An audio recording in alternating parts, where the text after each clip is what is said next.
All right. I'm going to rip things off real quickly. A lot of you already have seen us up here over the last couple of days. Some of you may have not. Some of you may have not seen some of the panelists up here. So as we started all of this, I'm going to start with a little introduction for each person, and then we'll kind of dive into it. So most of you guys already know me. I'm Geoffrey Platt. I'm a creative technologist. I work here at Alys, or with Digital Graffiti, for the last 8 years. I came in actually originally working as a sponsor with Christie Digital. And since then, I've actually kind of mainly become a technical consultant and just kind of a general consultant with Digital Graffiti. And I get myself involved usually in way too much stuff, creating my own pieces sometimes to fill in, or moderating panels or judging and all that stuff. So that's a little bit of me. And John? Yeah, so I'm the curator, John, Colette. I've talked to a lot of you, and a lot of you I've talked to a lot, if that makes sense. But I've been doing DG, kind of having your role, I guess, kind of working with students and things, bringing them in for 11 years and curating for the last 3. So we kind of tried to bump it up a little bit, and people who've exhibited over, some of the Deven people who've been here a lot, I think you see the kind of result. Yeah. Thank you, John. Thank you, everyone. I just want to, I'm Cynthia Noble. I'm a consultant on large-scale digital art projects in urban spaces typically. So notably Art on theMart in Chicago, where I'm the executive director, working on a project in Seattle that will launch ideally in November of 26. So keep your eyes open for that. And also working on a project in New York around Penn Station, a new screen there. But what I wanted to say first, and the most important thing, is to just congratulate all the artists. I know, as you said, many of them. Huge round of applause. Yeah. I mean, every work was, gave us something to think about and discuss in a really constructive way. And you're all amazing. I mean, and for the non-artists there, just especially you, Nico. Yes, and congrats to the winners, but you're all winners to me. Yeah, I echo that. I'm overwhelmed after 3 nights. I see something different every night. My name is Deven Spear. I am not an artist that I can call myself. I'm not a critic.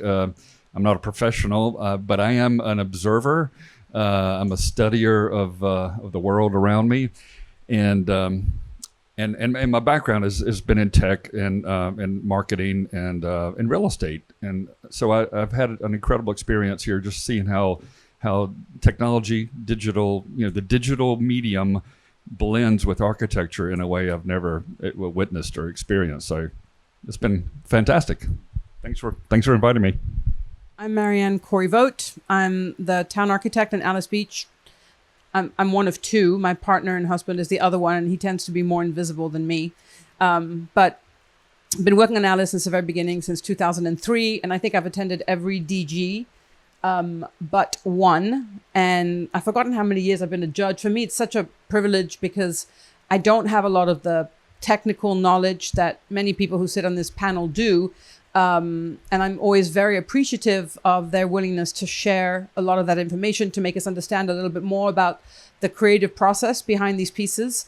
I do love seeing people who are a second, third, fourth time participant at DG. It's always wonderful. And I am, my appreciation and admiration is boundless for the way that DG keeps improving over the years. And it's such a privilege for us to be able to see it in a setting which is really kind of conducive to good architecture, good urbanism, and good art. So thank you to everybody's efforts, to the artists, and then the whole crews and everybody who worked so really hard on this event. Go crew. Absolutely.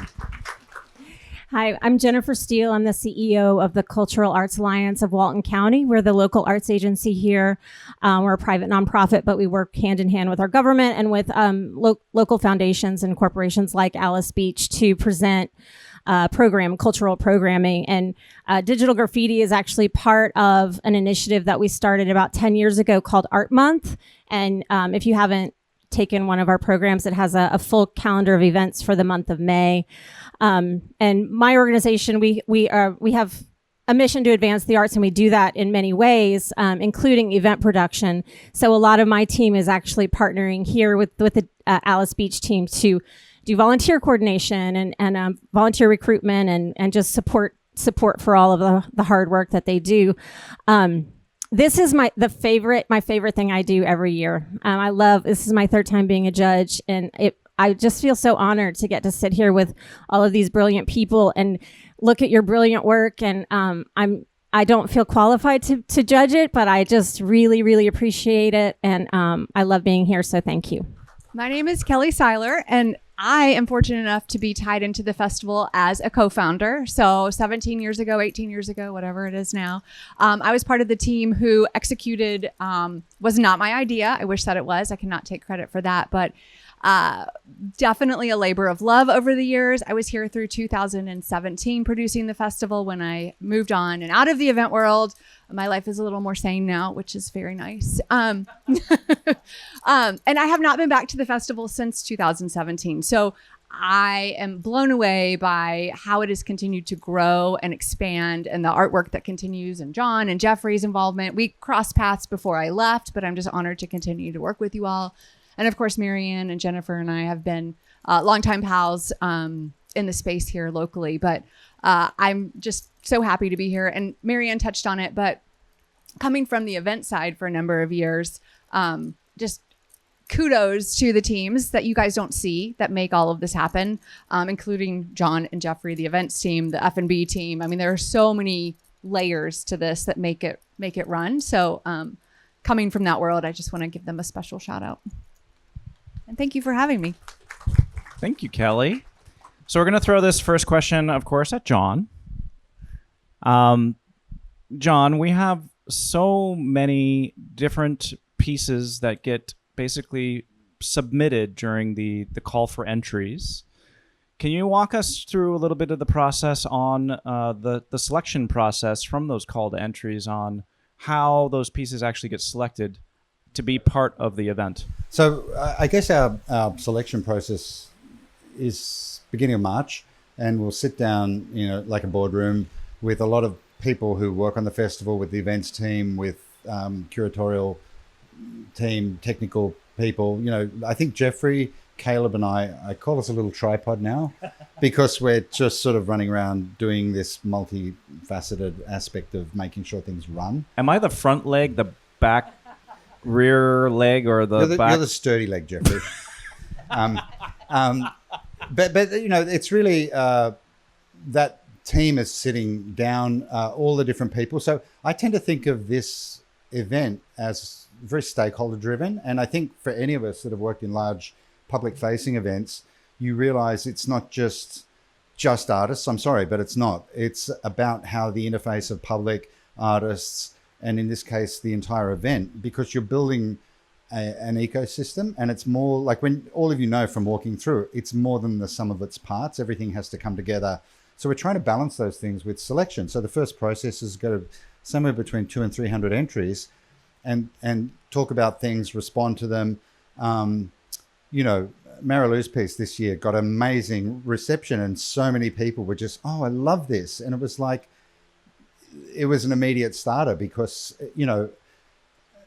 the response is just really visceral for people. And I'm like, if you get that watching it here on the screen in the boardroom, when it's on a building, it's going to be 10 times that. So we're really looking at that stakeholder group of like, how do the public see this? How do we respond to this? How can we bring sophistication into the work? Geoffrey and I will say, well, actually this piece is, and everyone's like, ooh, and I think we had some of these discussions where you can layer the people's experiences. Firstly, the legitimate thing is, how does this feel when I walk in? What do I see? And people just look and point. And that's really a big part of it. But then the second part, people are passing Nico's piece last night. I said, well, actually, who's the artist? Talk to him. And they're like, really? Wow. And, when they understand what's going on in the piece, they get this extra. Now, I'm not asking them to be a technical expert, but it's a second cue to the imagination And if you can fold out that little bit of understanding, that's really good. So some of the works we're like, yeah, this is technically really interesting. And we'll talk about where it could go, what could happen with it. And I'll have ongoing conversations with probably 20 artists about sites. During that week, I'll try to map things. So, George and I talked, Diana and I were talking, like so many artists that are here. We talked about, oh, let me give you a template. Let's work with this building. This is what the sight lines will be like. David and I, I think the fire pit, I sent him drone footage of the fire pit, as well as elevations, architectural plans, this whole package, which allowed him to sort of go previs. And he literally took the drone footage, made a giant Photoshop panorama, I think, and then composited the work into that and was like, okay, I think this will work. So one of the things in judging is you're also thinking about the people and knowing some of the artists. You think, oh, I think they could do a good job with this. But that process, once you've decided we're down to 60 thereabouts, we start that process of reaching out, working with residents, working on different things, conversations that can happen. So it's kind of like a transition from that decision process, and you're already thinking about how everything's going to integrate into the site. Tracy and I spoke back and forth about, staging and how things would look. So those conversations happen with probably at least half the festival, like really intensively, about where will we go, how will we support your particular site. And I think that that's not really a technical process, but it's more like how that selection extends into bringing people into an engagement. And I think this is one of the things Marieanne and I get on like a house on fire, because Which house, John? there's a real thing where like I spend so much time looking at her work and like then bringing artists into a relationship with it. And that, I think that sense of the whole precinct really, a lot of the things about, visitor circulation, about leisure spaces, about openings and closings and small details that we want to, that are very intentional here. We want to bring those things out as well. So I think judging it starts then in sort of going, here's the field, but then it's going to go through almost softly into the sense of execution. So, and some of you, it's like, Katharina, we're like, we got you, and she's like, really? I was like, yeah, don't worry, we got you. Because that work I wanted to face, it just seemed like the perfect worst to face the street, so little things like that. I mean, I know every artist's piece. By the time I'm here, I know like very, very clearly how they're going to fit to the buildings and all that sort of stuff. So I think it's that transition from selection through to integration that we place a big emphasis on. Yeah. Thanks, John. I'm still going to try and figure out this whole tripod thing. Cynthia, as a first timer to digital graffiti, and especially knowing a lot of your background, I'd love to hear kind of your first impressions of how you felt when you came to the festival. And then I'd like to just kind of get a quick brief on some of the criterias that you were looking on in terms of your experience and your knowledge on how you went through the process of judging this year's festival. Sure, thank you. Well, I was blown away. I mean, until you're here, you can't really imagine the experience. And it's very different, of course, from what I'm accustomed to, which is a single piece, albeit larger scale. But to be in a distributed environment has a different kind of impact that made a huge impression on me. In fact, my wheels are already spinning about how can we do some things in Chicago and elsewhere that have this distributed quality and invoke the urban architecture in a broader way. So I've learned a lot, and I've also been extremely impressed by the sophistication of the pieces, and just really, again, I have no right to say this, but so proud of all the artists here. So you absolutely really have the right to say that. In terms of criteria, it's a kind of loose criteria that I'm really borrowing from where I come from, as you alluded to. When we think about what makes a great work, any projected work, I would say anywhere, includes in my mind the following. Well, first of all, the artist is a kind of unicorn because they're hitting on all of these factors that I'm going to enumerate, and that's more rare than you would think. The first is, does it need to be a projection? Because we're looking at a lot of works that are modified videos, modified film. And so could it exist equally well if it weren't projected, or better if it weren't projected? So that's something I'm thinking about. Has the artist taken into consideration, this particular format? Because not only is projection qualitatively different, but, the fact that it becomes necessarily in a public space brings with it different considerations that the artist, I feel, should be accountable for. And that's more than just, what is the subject matter? There are a lot of technical, formal concerns about that, right? And then, so that leads me into some further criteria, which is it just technically well executed? Is the artist aware of contemporary practices around the technologies that can be used for projection? Are they employing those? Do they demonstrate a curiosity about that, even if it's not, maybe perfect or flawless? And then, also a kind of technical aptitude in terms of general formal art qualities that could be applied to any medium. So, for example, is it a strong use of color? Does it, in that sense, does it read well? Is it legible on the facades? All the formal elements in an artist's toolbox: lines, shapes, colors, right? Contrasts. All of those things. And in this case, when you talk about color, it's more than just palette or colorways. Is it sufficiently bright? Is it sufficiently saturated? All of those kinds of things. And then, I'm also looking for a conceptual rigor. And what I mean about that is you don't have to be a philosopher. You don't have to be schooled in art theory necessarily, but you want to be engaged with something that is important in the contemporary discourse of the world. And again, I want to be ultra clear. It doesn't mean that it has to be politics. When we take Nico's piece, for example, looking at this issue of non-human intelligence, non-people intelligence, and the idea that, bioluminescence is something that is discussed, widely in art circles and non-art circles. And so that to me was a good example of being kind of tapped into a contemporary topic. And so in that sense, to say it in contrast, same thing in contrast, is that, you want something more than the formal. You want the formal to be right, technologically, formally, again, but you also want something that is a little bit of meat for discussion, that for me.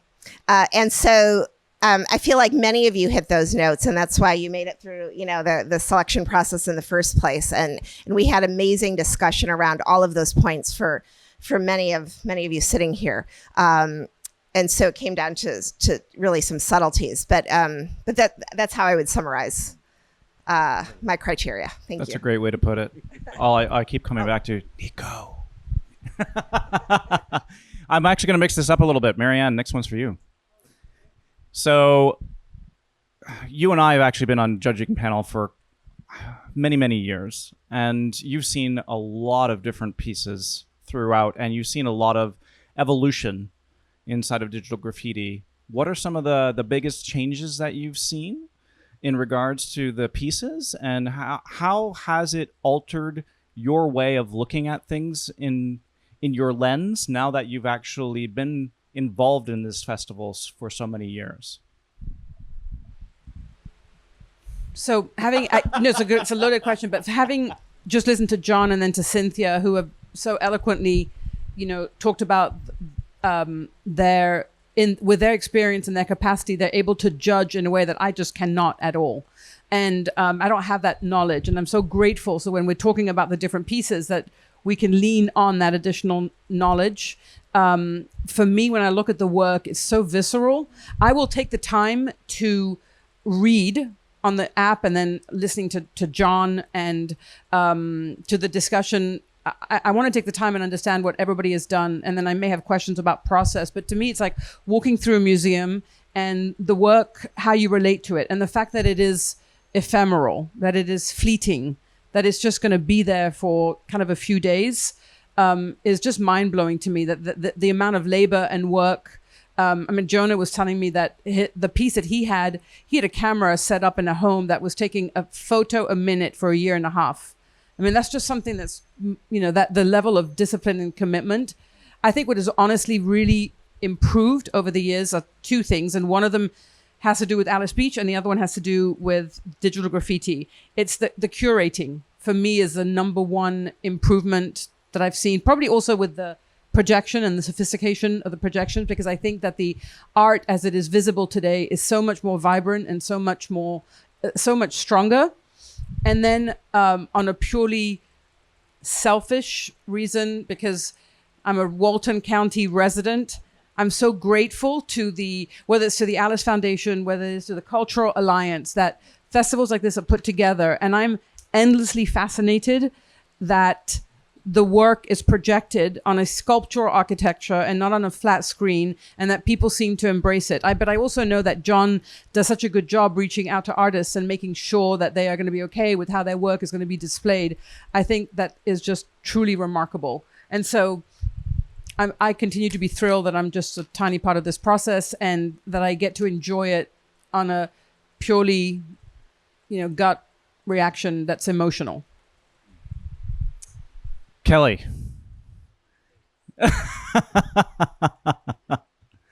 It has been a long time that you almost kind of had a sabbatical from DG.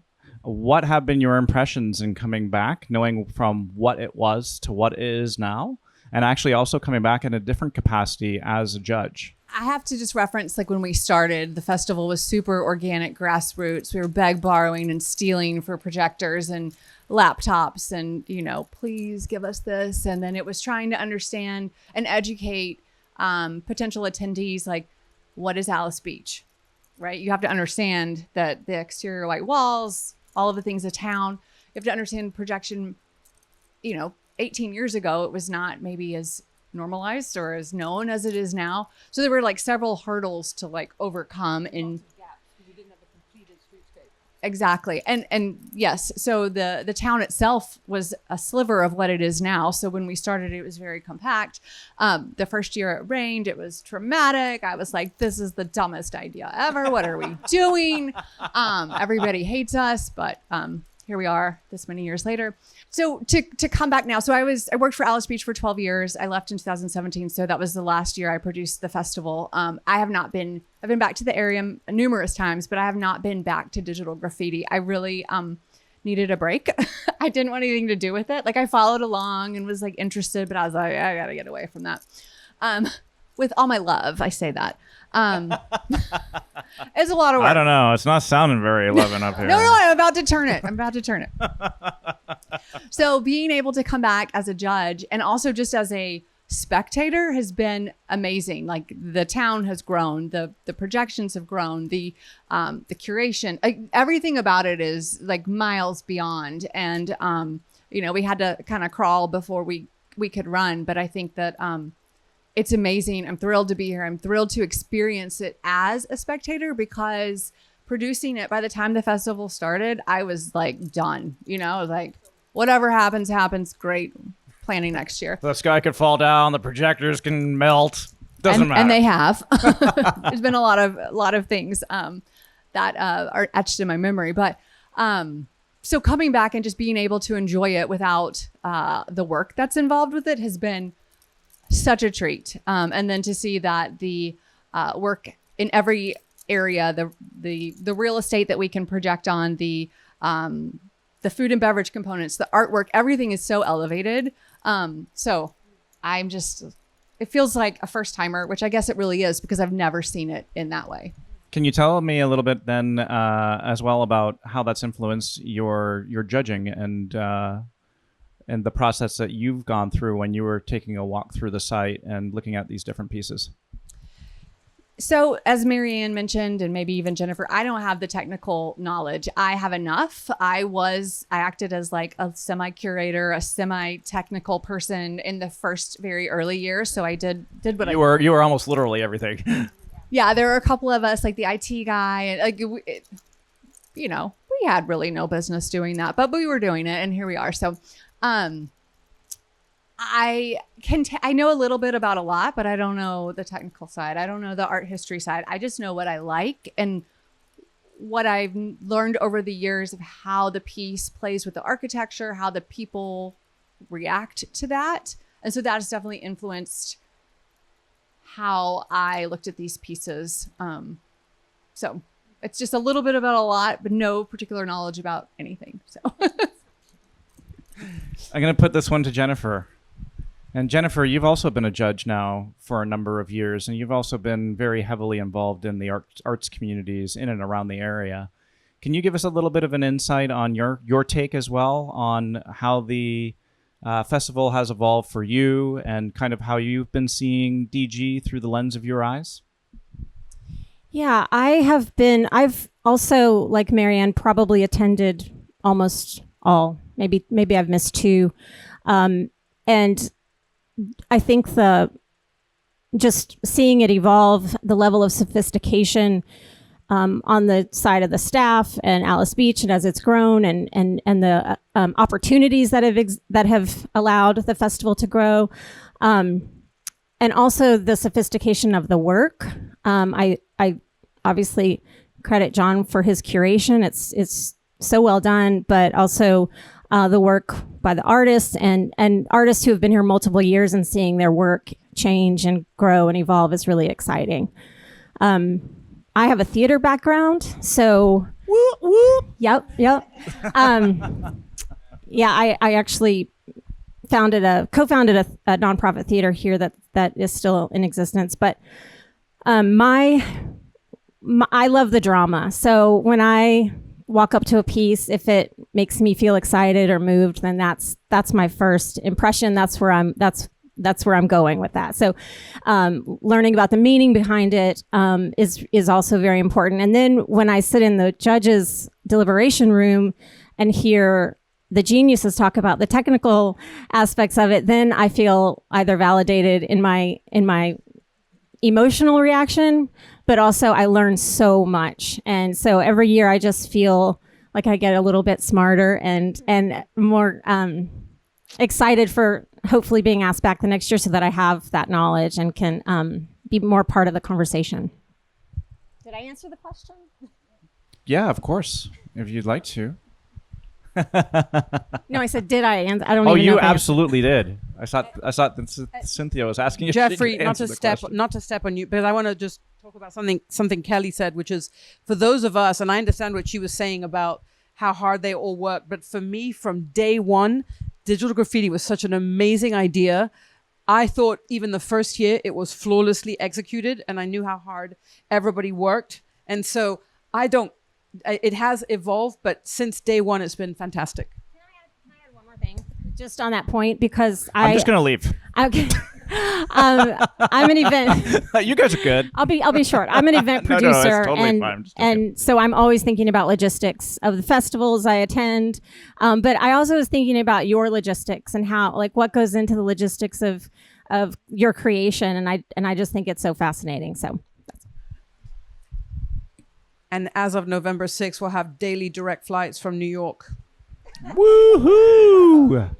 That's something to definitely celebrate, actually.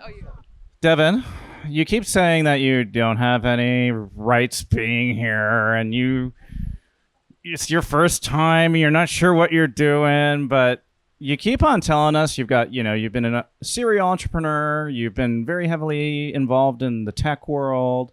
You are working with companies on helping with branding and branding exercises. So I know that you've got a lot of background in marketing. And I think that is definitely really starts to play out in the judging process and has a huge role on the influence. So I really do want to hear some of your impressions as well of your first time here at DG. And have an understanding of just some of the thoughts that do go through your head when you are looking at some of these pieces. Geoffrey, while you are judging. Yeah, you don't want to know the thoughts that go through my head. I am an enigma. So I shared some of this yesterday. some of my earlier companies were at the forefront of digital media, and this is the 1990s. Internet was emerging. In those days, we were putting stuff on CD-ROMs, if anybody knows what they are. Multimedia on CD-ROMs. But we did a lot of corporate environments. These were permanent trade shows for companies like Nortel, Cisco, IBM, Hewlett-Packard. So some of those were in the 2000s really immersive. We copied things from one of my mentors, Walt Disney. We copied things from Epcot. They used to have these areas called innovations. So I have that perspective. How do you push light, or you have a panel of light, and how does it tell a story? How does it move somebody through a space?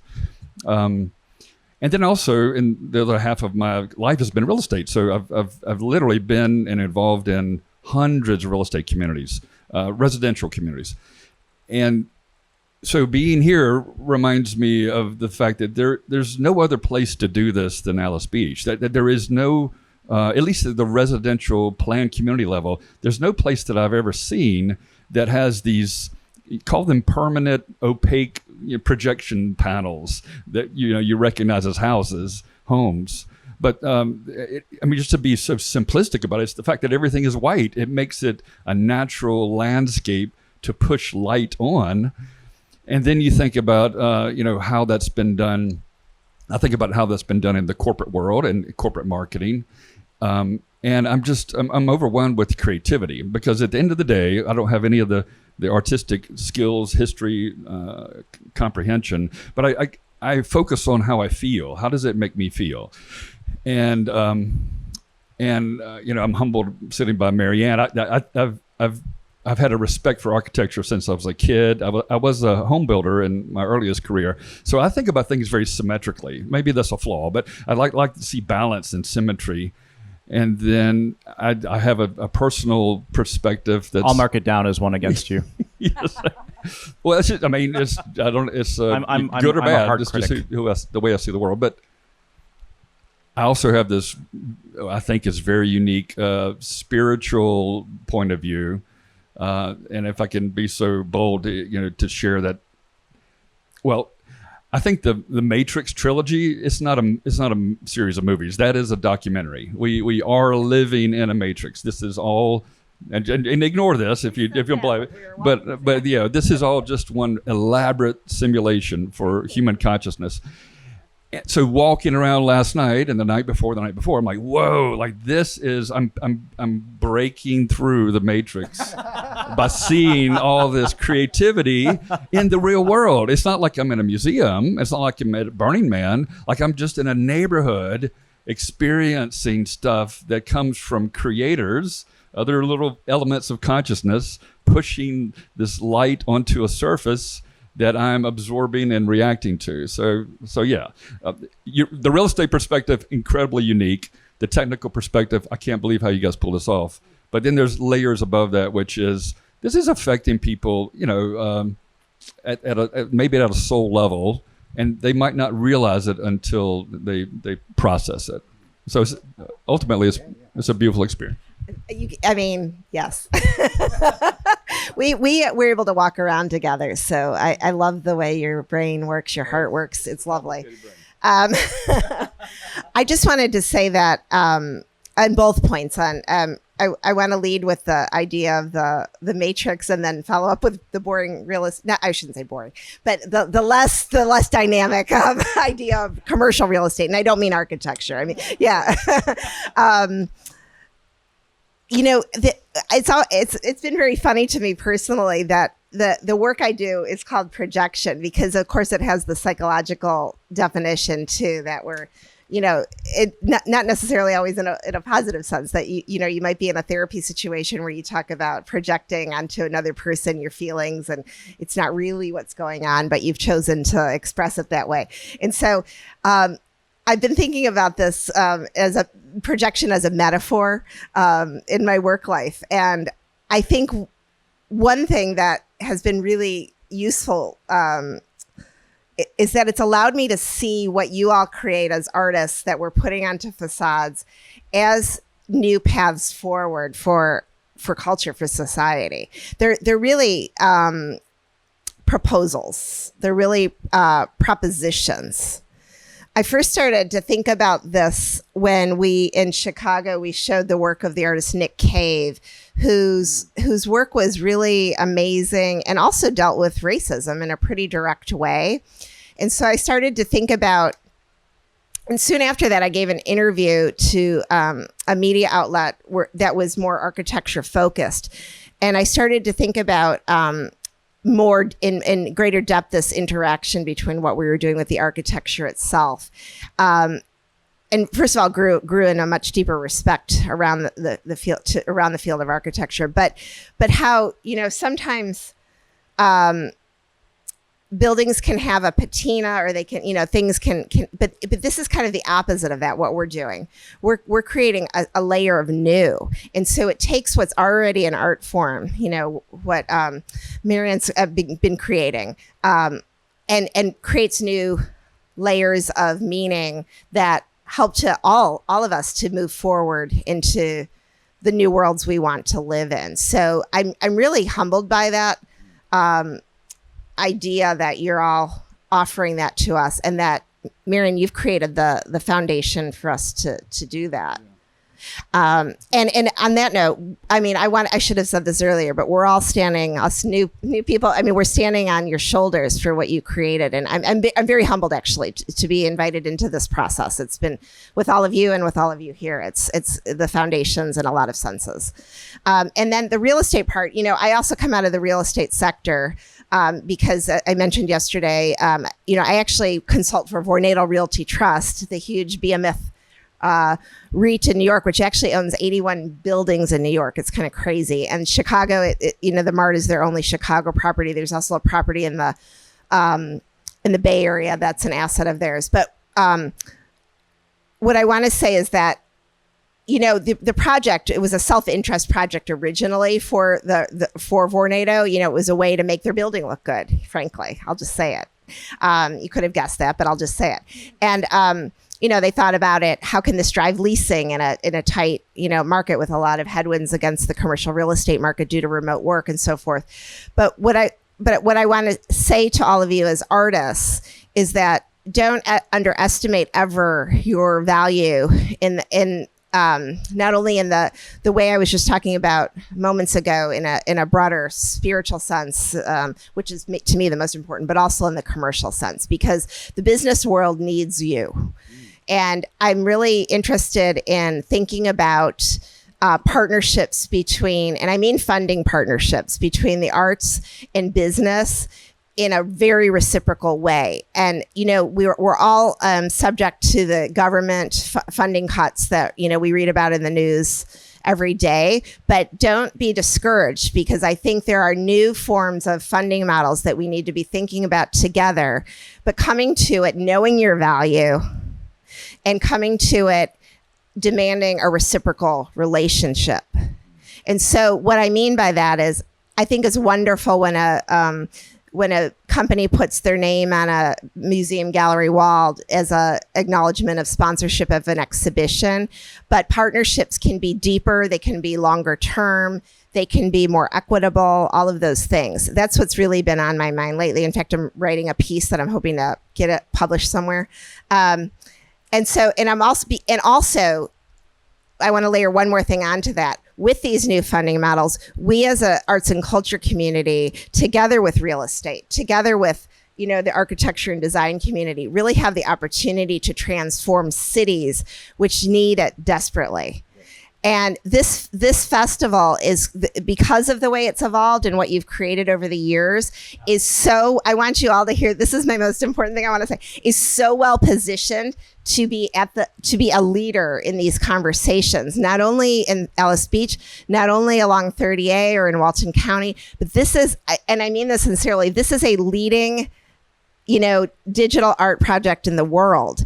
And, it should be driving these very important societal conversations around how we're shaping new funding models and how we're transforming where we live and work, whether it's here or in major cities. So thank you all. Yeah.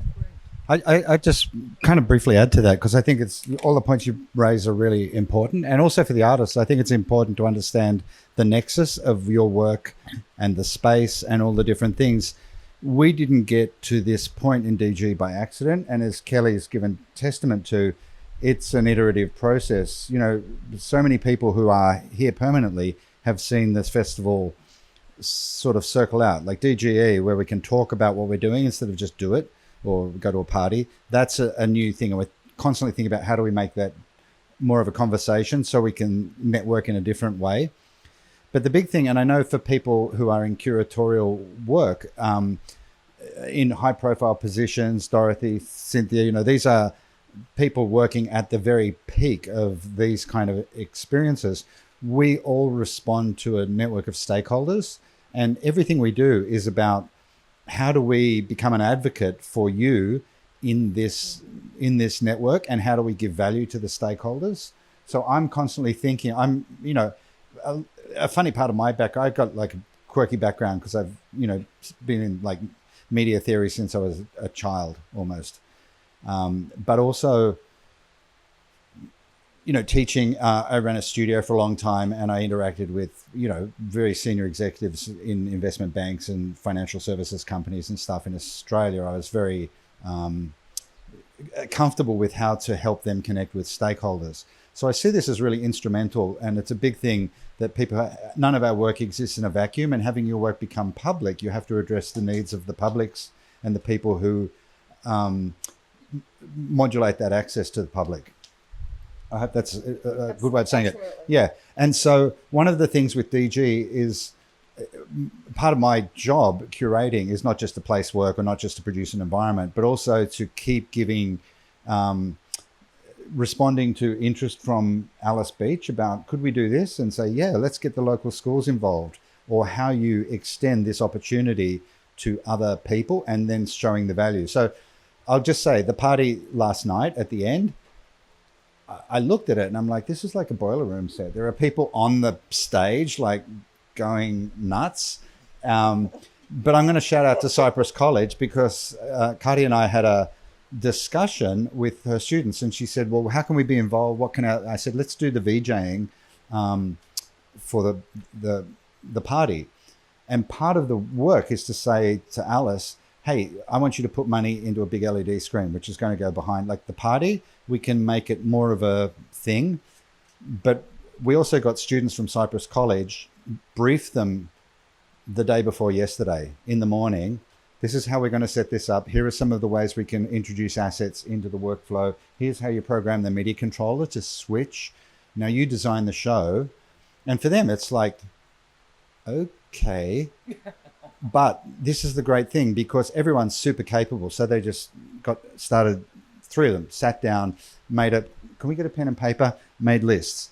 And Geoffrey and I watched them. They worked all day and all the next day, and they came into test and they worked with the crew. And a lot of them, their experience was to understand, how do we work? They're supported to work in a live event, but what is our interface with the production crew? And, you know, they negotiated that. It was incredibly successful. And last night, they were going ham. And there was this experience, you know, I say it's experiential learning. Can I ask you what type of ham? Smoking ham. You know, but, you know, you could see the energy. And they had this very haptic sense of, okay, I came in with a germ of an idea yesterday, and tonight, this experience for all these people is something I've got my hands on. It's not incidental, it's woven into the fabric of it.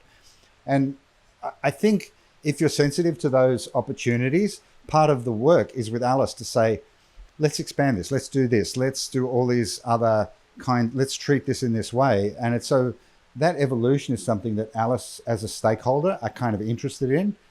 And there's a constant part of advocating for your work or advocating for, you know, the people who are coming up behind you's work. And I think for us as curators, we understand that, because we're dealing with the demands of people who are kind of, well, I hold the levers to the funding or the access, and then we're providing a reason why actually, and they're good reasons. You say, this is going to work, trust me. And when you have that trust and when you move forward, like I don't have a barrow to push. Like, I don't want some thing. I want to make sure I can bring all the parties together and we just elevate that together. So I think, that's another thing with the judging. You're all like, how does it work? I mean, our discussion is so intensive. There's 20 pieces on the paper and we're just like, I mean, if you could see, oh, these people, got a Guernsey. But if you saw the love that was poured out to all of your work, you'd be really humbled. It was just so much enthusiasm for the pieces and people saying, but I love this. And people describing their experience. So a lot of our work is to kind of artificially say, this is my favorite child. I've got 20 people here who I'm just completely devoted to, but I've got to pick one. So I just want you to know that part of your experience as stakeholders is that we're not trying to pick favorites in any way, but we're making a tough decision, which is kind of separating. Sorry, I was just going to feed off of that, actually. It's almost like, depending on your own internal belief system and justifying your own internal belief system for the decisions that you make based on the pieces that you've chosen. So I think we're all quite opinionated, actually, up here. And we do a really good job in kind of backing the things that we've selected because we've kind of quantified those ideas and the reasoning behind it based on our own beliefs, based on our own experiences, based on the way that we perceive things. And I think, sorry, that's what makes the process just so unique. And it's made it a very unique experience as being a judge. For myself, especially personally, where I have been on a multitude of different judging panels, and a lot of times we're always told up front what to look for, or we're given a very strict list of criteria on how we need to judge. And this is a very rare opportunity, I think, inside of the community where it's extremely organic. And we don't have a set of instructions that say, go out and look for this, or go out and judge based on these different definitions of criteria. It's just here's a chart, and here's a bunch of numbers next to the artists, and we get a really nice curated tour from John to kind of kick things off, so we can get some good context, and maybe we'll see a few of you out and about as you guys are setting up and pull you aside and maybe ask you a few questions. And then we're kind of left to our own devices to go out on the opening or the Thursday night of the festival and start to experience things on our own and ask our own questions and put down our own notes. And then we kind of reconvene again the next day and kind of throw it down, and try and figure out what is what. In an hour and a half, come out with some answers. But I mean, for me, what's really satisfying is like knowing your process and knowing, like, people see something, but seeing people talking with Jonah about his process and in a real conversation about, okay, this is what I'm doing. They're like, wow, they just kind of like the fact that I don't think you quite understand how important it is for people a lot of people are like, I've never met an artist, in this way. I've never encountered an artist, and I'm seeing this work and I'm responding to it, and you're here and I can talk to you about it. I think that's amazing. And then as you talk about, they suddenly get this insight into your creative labor and all the things that we see, but it's maybe a little bit opaque to them at first. And, there's something about that interface, that stakeholder group of the general public. Deven made a great point. He said, like, I just watch people point, and I could see people stop and point, and I'm like, that's legit. That's like first level. What we, all of us want to have that experience with the audience.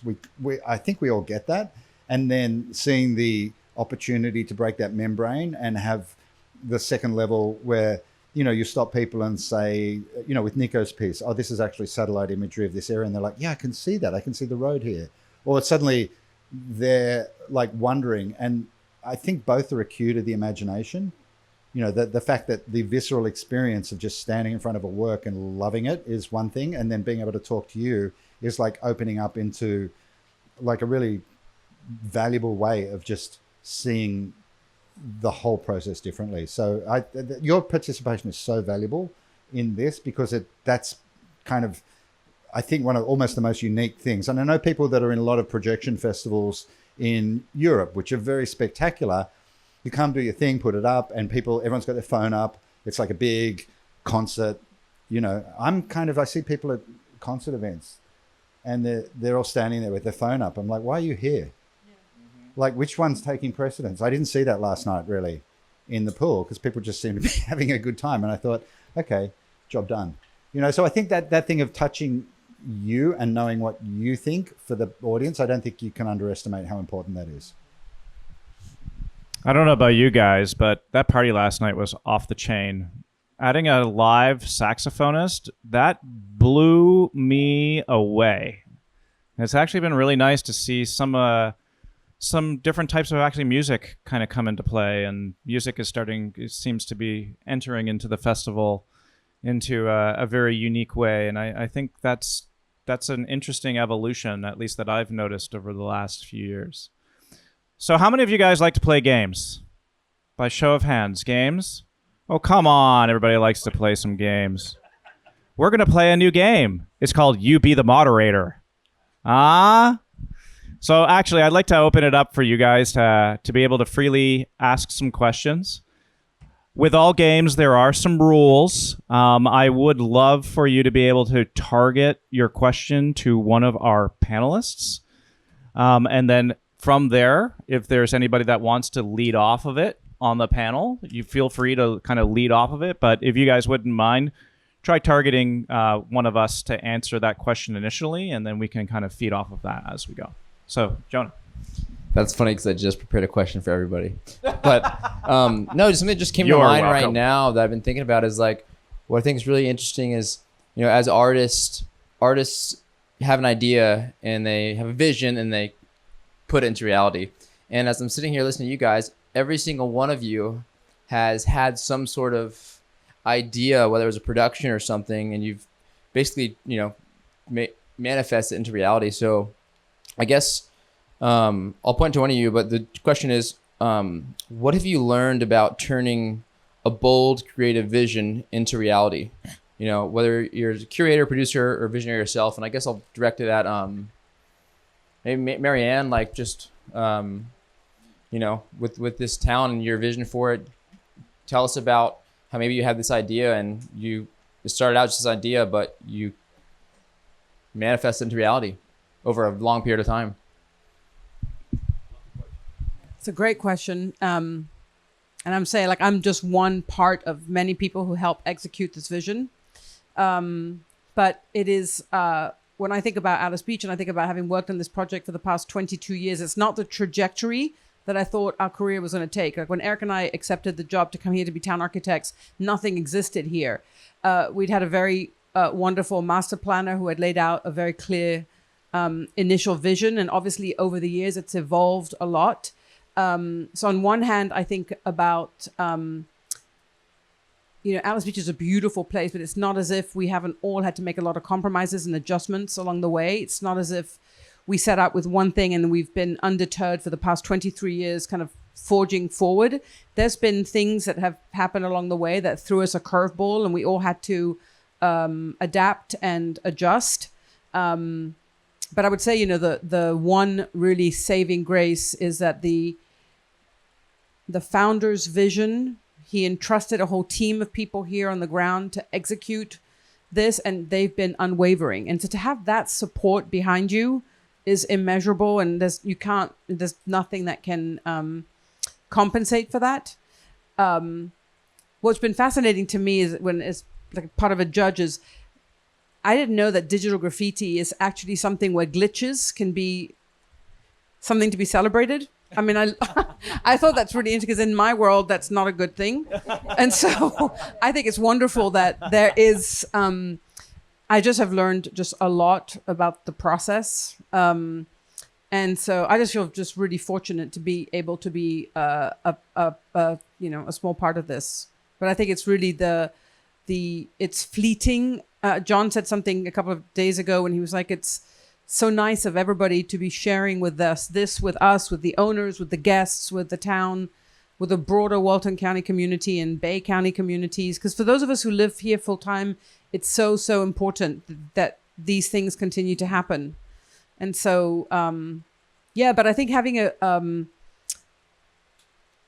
courage of your convictions, fighting for those things as an artist, as somebody for whom the creative process is really important, having the conviction and the ability to be able to convey your vision, to be able to persuade others to hopefully follow, to seek ways that you can get empowered by that. And I love what Cynthia said and what John have said. I know that in our work, I'm sure we're going to start to get questions from some clients and owners about, hey, can an artist create something for me for a particular party, or for, I have these white walls in my courtyard and I don't know that I necessarily want something permanent, but, can I pay to have somebody project something on my wall for a specific occasion? And I think all of those opportunities, like they've talked about, there's a whole world of possibility out there. Hey, can I just add to, there's a lot of power in that word, manifestation. I mean, I think that's all we're doing. Like we're manifesting our reality. Ancient wisdom has told us this for thousands of years. But just think about artists in the Renaissance. I mean, to create art then was probably a lot of work. I mean, whether it was parchment or a lot of them, I think, painted on wood panels. Today, literally today, and John doesn't agree with me or doesn't like it, but you can speak art, through voice and translation and Gen AI. You can speak art into reality and project it digitally in milliseconds. So I still think the human is essential in the new world, in this world we're moving into, where everything. And please trust me. I can comfortably say I'm a futurist only because I spend so much of my waking hours reading and studying all the disruptions that are happening. No more than 1/10 of 1% of the world is ready for what's happening. So the ability to say that is made by humans is going to be extremely rare. Everything else is going to be synthesized and created by algorithms. So back to the manifestation. If you can say, me, a human consciousness, created something with whatever tool, Photoshop, Illustrator, any 3D modeling program, it doesn't matter, but it came from you, not from a generative AI algorithm. That's going to be, really precious. I grew up as a Star Trek fan, and the most important thing on the Starship Enterprise were paper books, because they didn't exist anymore. Everything was digital in the year 2012, 25. So to have a paper-bound book was like a relic of great treasure. I think that's happening here now, and literally in the next 5 years, by 2030, to say this is made by humans, not by an algorithm. And manifestation is how we're doing it. And to that point, maybe you don't see this in terms of the inflection, but there's an increasing, like I've had conversations with people who are like vendors who deal with how do we integrate projectors into cities. Like this conversation is warming up. And traditionally, architecture has been seen as self-articulate in the sense that the architect produces the built form. You can go to the Frank Gehry extreme and, okay, let's do digital. So it becomes, CNC fabrication of the form. You can do things that you couldn't do previously. But architects are increasingly interested in how their form becomes articulate through its mediation, or it becomes a space which is either partially or fully programmable, or that it can be, as it is here, given a different emphasis for a moment with that process. So I guess what I'm saying is that all of these interventions, when you go to a site and you address it, as many of you will inevitably do next week, that's the fact. A lot of you are just constantly working on this kind of thing.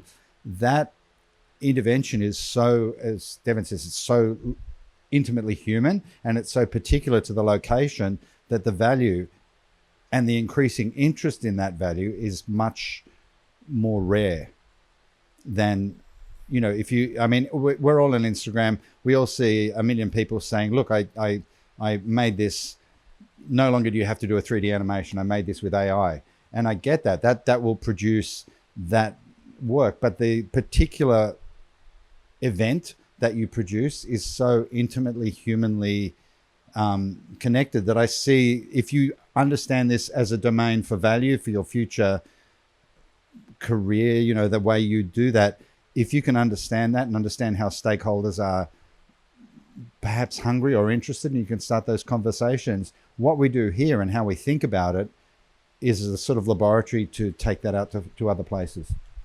And just a last thought, just because John says something that triggered something in my mind as well, which I think is, you know, Alys Beach is what it is. We have the work of so many good architects working together in urbanism and architecture.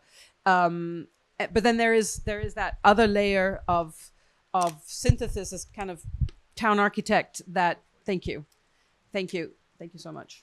And so what I want to say to all of you is find your community, because I think that that's really important. What is really remarkable about digital graffiti at Alys Beach has also been seeing all of the camaraderie amongst yourself. But I also know that sometimes a creative process can be a lonely one.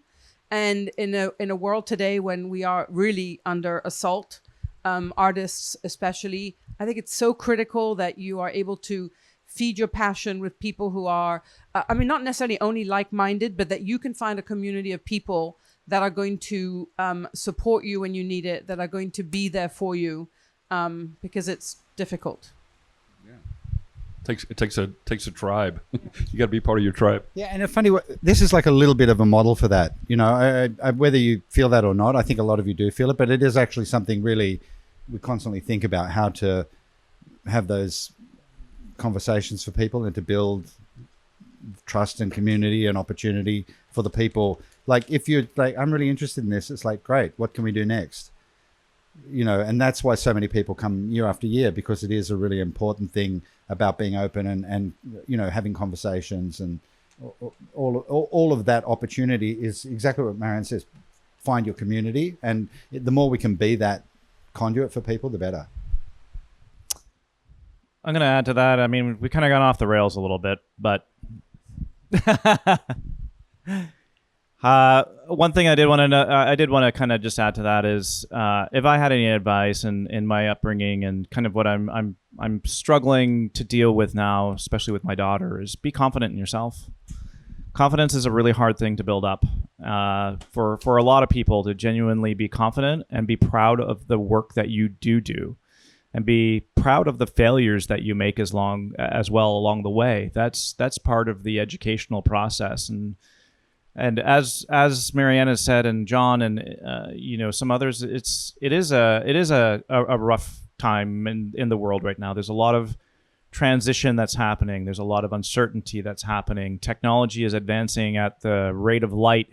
Things are changing and shifting every single day, but there is a constant in all of this, and the constant is you. You are the constant, and you are what is producing these remarkable things, and you are what's manipulating and harnessing and taking on some of this technology head on that nobody else has done before, and figuring out new creative ways to be able to utilize it. And a lot of that takes trial and error, but it also will help you build confidence. And confidence, I think, is an absolute key thing for being able to push forward, for being able to be ahead, and to be at the forefront of things as you move forward. So that's my little 2 cents of wisdom as your wacky, weird moderator. Thank you, Jeff. Sorry.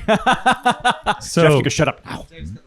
Yeah. So I think I heard John and Jeff say that there aren't really any judging rules and guidelines. And then I heard Cynthia say she's got a bunch of things that she thinks about, like color saturation and lines and balance and all those things. So my question is, if you had categories to expand into one day, would it be things like best glitched work, or best interactive work, or best use of color, or most interesting source material, or things like that, best use of AI? And how would that affect your judging? I'm just going to take that one on head on, just to kind of start things off, because that's a really great question. We've actually brought it up year and year and year again on whether we should go down the road of starting to build out some of these different categories, because you're right, there's a lot of diversity in the art, and it does make it very challenging to be able to gauge. Cynthia actually brought it up yesterday. For me, I've been involved in the festival for a very long time, and I get emotionally involved as well. And I've been finding myself actually getting attached sometimes to artists that come here year and year again, and it starts to create kind of a bias into some regards. But she gave me a kind of a really good look at it at a perspective of, she was like, hey, you're kind of going down a curator path, and this is art, like you got to keep the focus on the actual pieces and the art itself and what's been created, whether it's glitch art, AI art, interactive art. It's all interpreted, in these different ways, and that's, I guess, some of the beauties of it. But it does actually create a little bit of, I say, roughness around the edges on some of the ways that these pieces do get judged. Because you're right, we have some really intricate pieces that can be projection mapped. We have some very beautiful pieces that might be interactive, or a very select number of pieces that could be interactive. We did see a lot of AI generative pieces that were in the festival this year, which actually I found very fascinating, because I got to see a lot of different approaches in the way that AI is now being used in art. It's much, much different than what it was a few years ago when it was first introduced. And I'm starting to see a lot of beautiful evolution that's coming out of these AI generative tools, and the ways that artists are now learning how to manipulate them, how to utilize them, and turn them into something of their own. But let me speak to your specifics, because I think that's, to those categories. The one that we've most considered is interactivity. So is there some way we could separate interactivity? Because that seems to be a more functional domain. If we were to do something like AI, it's like, then what do we do with best After Effects work? Or, it's a software kind of just demarcation. Interactivity is much more of a domain of how someone exists in relationship with the work in a haptic way. So, and it's not that 2019 Jess Van Zie's Speak Up, which is voice activated, was a microphone, and you would come and speak into it and change interactively what happened. So that won the show in 2019, and Jess was working with, she was a year out of college. She's working with a kind of elite production group out of Orlando on theme parks and things, and this was her sort of creative practice. So, interactive pieces win because they're good pieces and people really respond to them. We have thought about that as a particular demarcation, if that makes sense. Some of the other things, I think the thing with AI is that we do look at it as a tool, not as a, there's a lot of argument about, is it a demarcation? Not at all. It's not exclusionary. And it's not that I'm against AI. I think the discussion of AI is very unsophisticated socially at the moment, because it's about its proximate utility to some end. You can make this with AI, and that will change, usually in the socio-cultural formulation, firstly the economic domain, and secondly the political domain as a consequence of that. And other domains are seen to be sort of ancillary to that. So I could have a much longer and much more boring discussion about AI, and I do read extensively on that. But if there was a great discussion this week in the New York Times by a futurist, long thing where he said, we're going to be taken over by superintelligence, and we'll have intelligent machines. The AI will design machines. He's someone who made a claim to, having a background in philosophy, but essentially is an AI coder. And it's great because people in code can see that its proximate utility to coding. I mean, it's freaking great at it. Or they can go through a lot of code very quickly. But the concept of building something which can replace an electrician and problem solve that, they see that as a series of, they can't even get self-driving cars to work. And the rules for that are pretty simple. Running conduit into a house is not going to happen anytime soon. So this vision of futurism is really clouded by the things that also include, different racial groups from AI algorithm and learning sets. There's a whole range of implicit bias in how it's used that I don't think we should get into, but it's a very unsophisticated discussion. I think artists have a lot to bring to that, and a lot to use, as they have with the camera, as they have with every tool, digital tools, code, different kinds of imaging systems, and the whole diffuse way in which they produce experiences must necessarily incorporate AI. So I see that that's our job to kind of bring it in that way. I don't think we demarcate that as a category. Of all those things, interactivity is probably the one most likely to sort of get some special consideration, because definitely it's building up in that sense. I feel compelled to color out of the lines just briefly here. Yeah. So I think what I'm hearing a little bit behind your question is not only, your proposal maybe for specific categories is getting at what I've been quietly wondering about as a judge for the first time is what is the degree of responsibility that we do have as curators and judges to the artist to define the criteria in advance.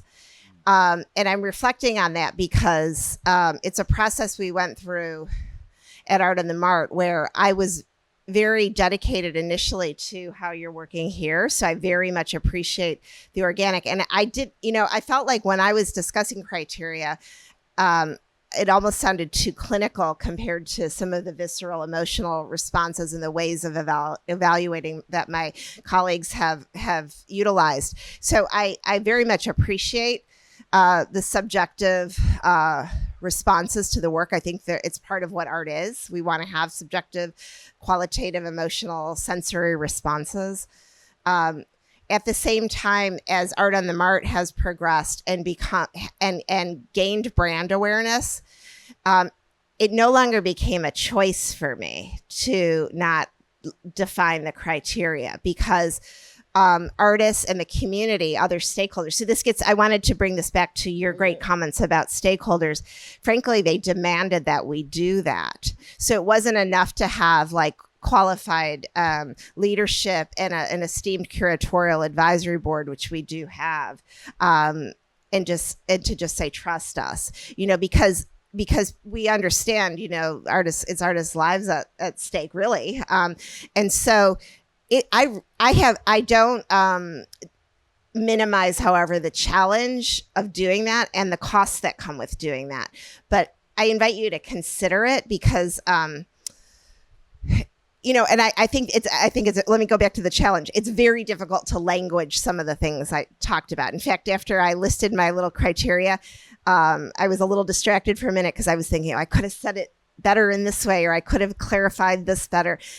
They're very difficult things to qualify in language, but I think it is our responsibility to move toward that because I think it's another support for artists that, and it gives it an integrity, it gives the whole entire project an integrity that that I think will match the growing esteem that I know this project will have. Yeah, I appreciate those comments. It's like having a rubric when you're grading papers or something. You give this to the students and they say, okay, if I do this, this, and this, I could get a decent grade. I'm not asking for, if I do this and this, I'm going to win a prize. But since you're giving out prizes, I kind of wonder what you're looking for. Yeah. When I announced the winners, you notice I gave a sort of brief 3-paragraph summary of what we thought and why that work was chosen, because I don't want it to seem like in a vacuum. So it's, I'm trying to contextualize a little bit of a discussion that we had, but that was not vibrant and, quite nuanced about everyone's work. Because I'm like half the show's in consideration, like serious consideration. And, I will say, looking around, everyone sitting here was mentioned, as it's not that anything's dropping out of consideration. We have to make a kind of decision. So I'm trying to give that sense of this is what we thought of the pieces we selected and why we selected them, without, saying it's my favorite child or something, because it's not. I'm like, yeah, it's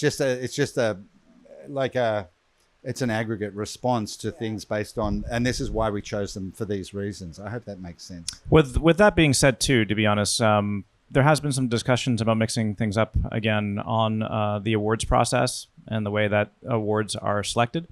So there are some discussions that are happening behind the scenes presently to kind of see how we can diversify it more in the years ahead.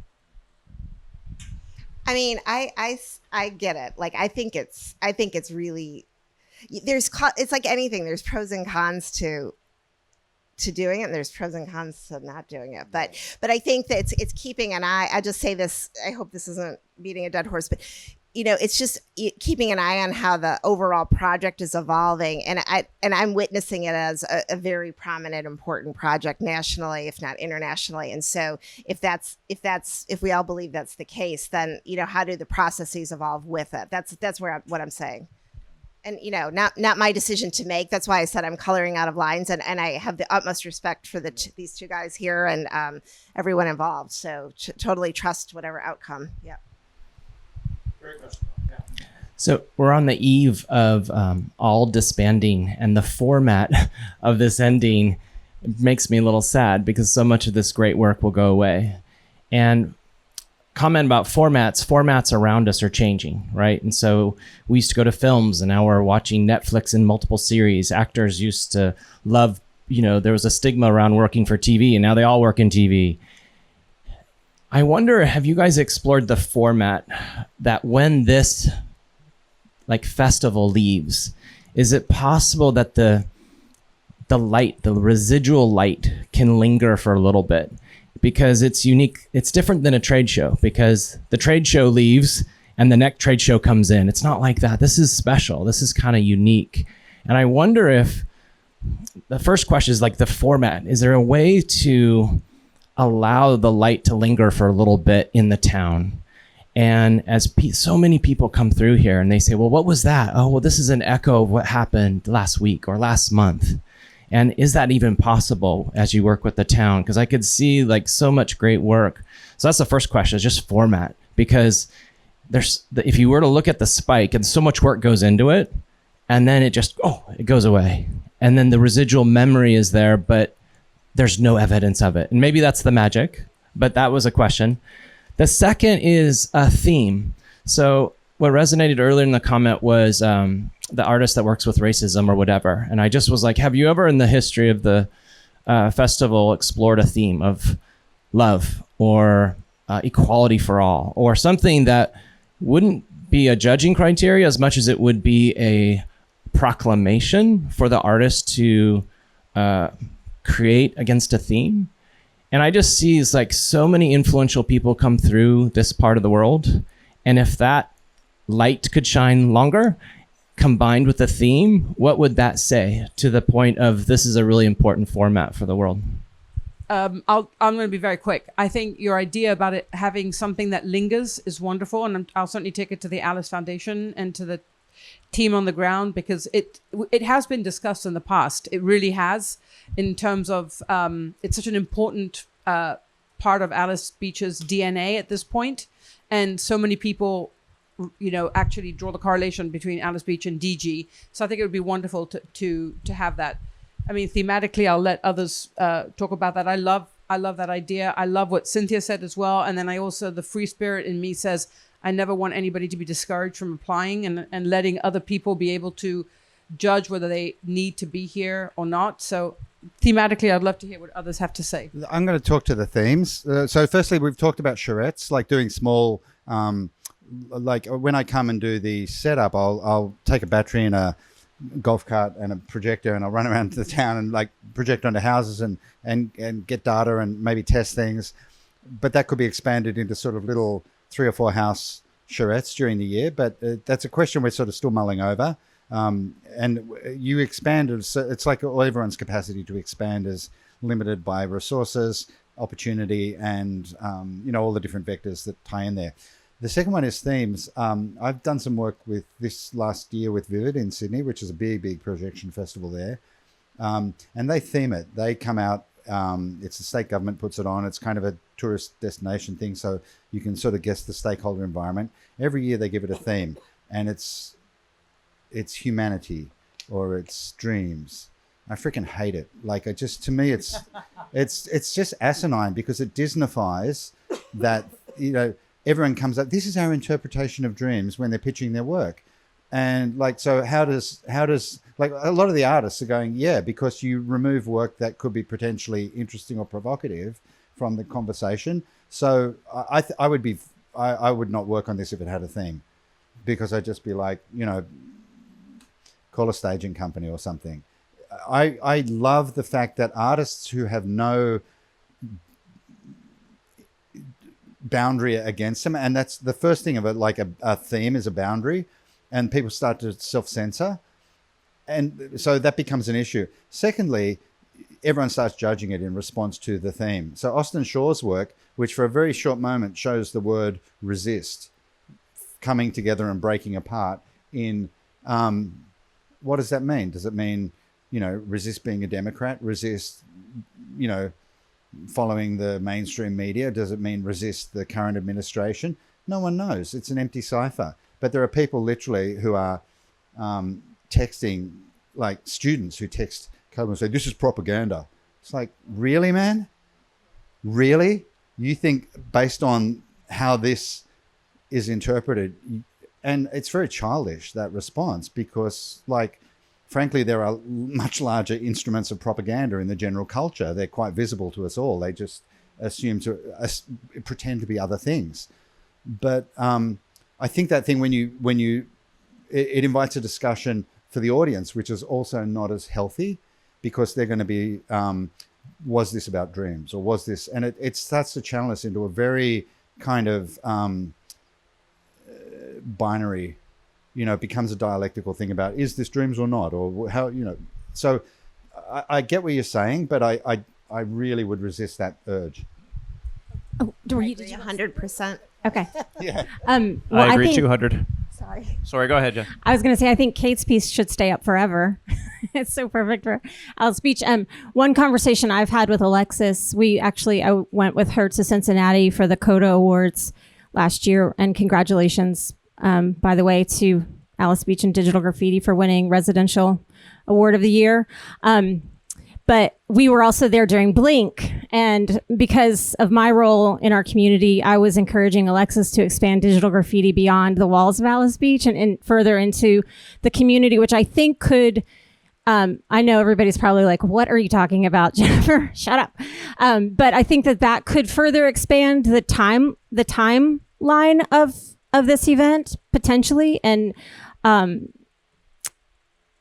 make a bigger impact on our community. And one of the things that she said, in going back to the real estate conversation, and I thought it was really bold of her to say this when she accepted the award, but she said, this event began as a marketing tool to build a community. It was, to sell real estate, and it's turned into something that is so beloved in our community. We couldn't do without it. And I think that, there are other areas in our community that would really benefit from being a part of something that's so beloved and make such an impact. And so that would be what I would lobby for, is like expansion geographically, and extend the timeline. It's interesting that you bring that up, because I know that, and this was a great initiative actually by Alexis and Diana and some of the people from the Alys Beach team to start to go and explore some of these other outlets. Art Basel in Miami, they went down there to kind of explore and investigate what's going on at other festivals. And even myself, I've been involved in other festivals as well, and trying to create synergies where artists can kind of cross-pollinate between one festival and another, but still have kind of the essence of digital graffiti within a different context inside of another festival, and then vice versa. And because these communities they're all kind of still, they all exist, but they're all kind of sandboxed and containerized geographically on the places that they are. And a lot of that also just simply comes back to funding and being able to fund some of these different programs within the different geographical areas where they're produced. So there is an initiative to try and harness that and try and pull some of that together. But I feel like it's still a very kind of it's an ongoing, let's just say, project and roadmap in order to kind of start to work things out. But there is some initiative, there is some drive to try and get us to a place like that. I just want to affirm that from my perspective, whether the festival stays very local or whether it expands both in time and space, I just want to affirm there are definitely opportunities to draw closer to Miami Basel and other art fairs associated with the traditional art market. I attend a lot of those fairs, and I actually went to an event at Miami Basel that was sponsored by Alys Beach. And so I was delighted to see the presence there, and got some great Alys Beach swag. But anyway, no, but as you know, those fairs are focused really on the traditional art market. And so you don't see a lot of digital work there because it's simply not what is selling. Okay. So you still see, even galleries who represent artists that are making digital work, you still see so much painting, so much sculpture. Love it all, but that's the reality. That said, I've had a lot of conversations with both Frieze and Basel, which are the two sort of pillars of the art fair world right now, that are very open to digital installation. So if there is a partnership interest, I think it would be hugely welcomed. And I'll add to that, at Art on theMart, we would very much welcome a partnership. So if it's, I don't know what that would look like yet. I'm talking off the cuff here, but if it's presenting the winning works, if it's doing a program of shorts, we could layer that in. We are booked through the end of 26 so far, but we could probably layer that in at least as a pop-up, like any time, if it's of interest both to, Alys Beach, as a business, and also to the artists. Again, thinking about this as an art business partnership, happy to evangelize about the great work that's happening here in other places. So, and it would, make our platform look amazing too, because the works are so great. Well, thank you guys. Thank you to the panel for giving us some great insights. I think we actually covered all 3 panels worth of content in one panel. Nice little, come around with kind of a recap of everything. But yes, thank you guys so much for coming here. We'll be around. We're going to be around tonight.